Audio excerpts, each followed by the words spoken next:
Once upon a time, in a Middle Eastern region plagued by war and corruption, there lived a girl named Masa. From her childhood years, Masa was discriminated against simply for being a girl. She grew up surrounded by people discussing politics and excluding those who were different. Masa was a girl who longed for different perspectives and constantly dreamed of a better world. She would help others and always believed that one day things would change for the better. In the evenings, her family would gather around the television to watch high propaganda news featuring negative stories from other countries. People around them maintained the belief that they were in good shape, never receiving any backlash from their surroundings. They were deceiving their own people. With dreams of love, compassion, and humanity, Masa aspired to improve herself and find people she could freely express her thoughts with and help change the world. As she grew older, Masa often visited bustling markets with her family to examine prices and observe how they continuously changed. She wondered about the causes of these fluctuations and observed how sellers treated customers. One day, she witnessed a vendor cheating a customer on the scale. When she spoke up, she first faced verbal abuse from the seller before being scolded by her own family. "Sit down. It's not your place to interfere, especially since you're just a girl." For this outburst, she was confined to her room for an entire week. When she eventually went outside again, she decided to visit the market once more. Lesson learned. There, she noticed a man named Malik who seemed to be helping others while shopping at the market. He smiled at the vendors as he paid for many people's purchases that day. Masa felt that Malik was a good person. Over the next few days, she couldn't stop thinking about Malik. She eagerly looked for him whenever she went to the market but rarely saw him. However, when the market was at its busiest, Malik would appear and help people. One day, Masa wanted to greet him, but her family immediately objected. Malik expressed his desire to introduce himself and treat Masa well. Despite her family's disapproval, they moved on to another section of the market while grumbling.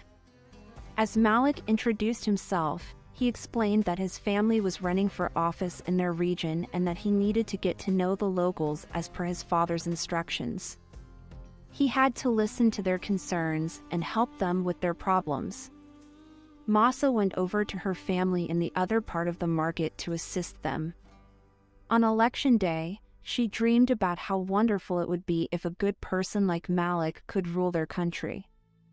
Since Masa had few friends, she was unable to learn more about Malik. Meanwhile, Malik's family sought power above all else. They believed they could do anything and hide their wrongdoings behind politics. To secure their position in the election, they pretended to be ordinary citizens. However, Malik was actually a lustful man with dark secrets who was two-faced and cruel. He oppressed everyone who stood in his way using political pressure and likely forced some people into exile from their homeland. It can also be said that he committed numerous illegal acts and collaborated with criminals. During this turbulent time of economic crisis and rampant corruption, tensions between the public and government escalated. Nevertheless, since the government had already taken over most television channels, not much news reached the people. Still, rumors circulated that several groups had started rebelling. As Masa walked through the streets, perhaps on her way to the market, she heard these rumors. She knew something was happening but couldn't guess why since her family never discussed such matters openly.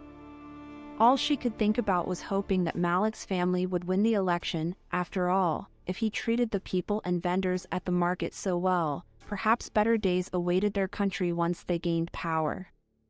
One day, Masa washed her face and hands before preparing tea.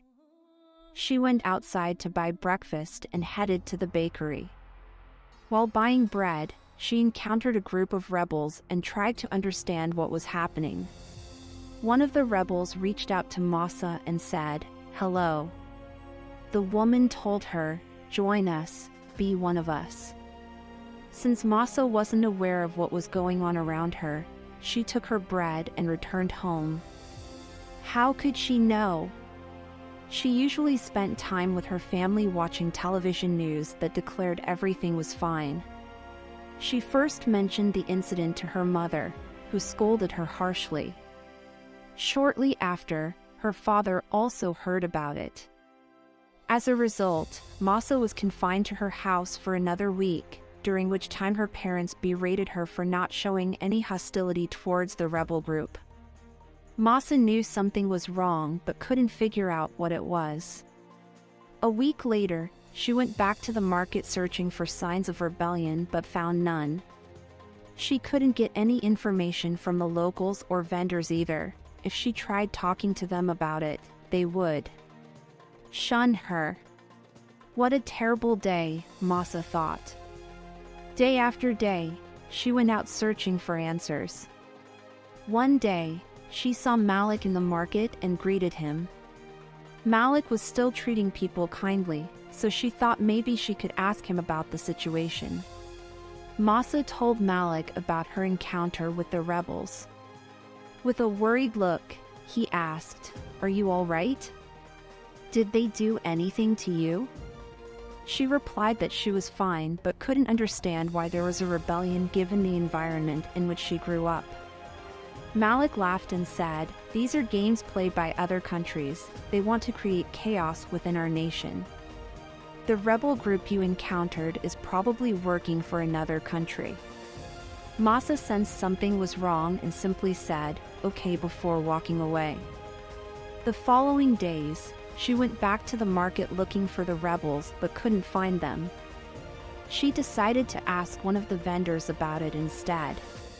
When questioned, the vendor cautiously and fearfully responded that he didn't know anything and scolded her. She asked someone else and received a similar reaction. At this time, Malik was at the market and noticed Masa's actions. He thought she could potentially join the rebels and believed it would be best to deal with this issue early before any damage could occur. He called over a friend who was nearby and instructed him to follow Masa from afar. Unaware of what was happening behind her, Masa returned home while Malik's friend reported back, "She's just an ordinary girl." After shopping at the market, she went home. Malik simply said, "All right." A few days later, Masa asked another local at the market about the reasons for the rebellion but only faced disapproval once more. This information reached Malik again, who then informed his family. They decided that they needed to intervene in this situation. One day, as Masa was on her way to the market, she suddenly found herself surrounded by a large group of people. The crowd shouted at her, "Shame on you! How can you criticize our country after growing up here?" However, someone in the group thought they had discovered an even bigger issue and yelled, "Look! You can see Masa's hair!" Everyone looked in shock as they saw a small portion of her hair showing. "Yes," they agreed, adding, "We don't want this here." They threw whatever was on the market shelves at Masa and chased her all the way home. A furious and agitated mob demanded that Masa come outside. She was terrified. But someone in the crowd had already alerted the morality police, who then took Masa into custody. Malik's family asked the police about the situation, and an officer confirmed that a girl had been arrested. Malik's family requested to visit Masa in prison and offered a substantial amount of money for access. When they met with her, they treated her cruelly, subjecting her to various forms of torture until she could no longer endure it and was taken to the hospital. As she slipped into a coma, the last face she remembered was Malik's, the man she once wondered if he might be good. A few days later, her body succumbed to its injuries, and she passed away. Unaware of what happened to their daughter, Masa's family never forgot that day at the market. This event marked the beginning of a rebellion and uprising in her name. Chants were sung in support of Masa while women particularly led the revolt. Throughout this process, 35 people lost their lives. As the election approached, the government eventually lost power and Mossa's influence played a significant role in this outcome. People now wanted change, they realized that something needed to be done, and Mossa's experiences had opened their eyes. The new government promised to lead the country into a better future, and in memory of Mossa, people demanded reforms. Mossa's sacrifice empowered people to raise their voices and join the quest for justice.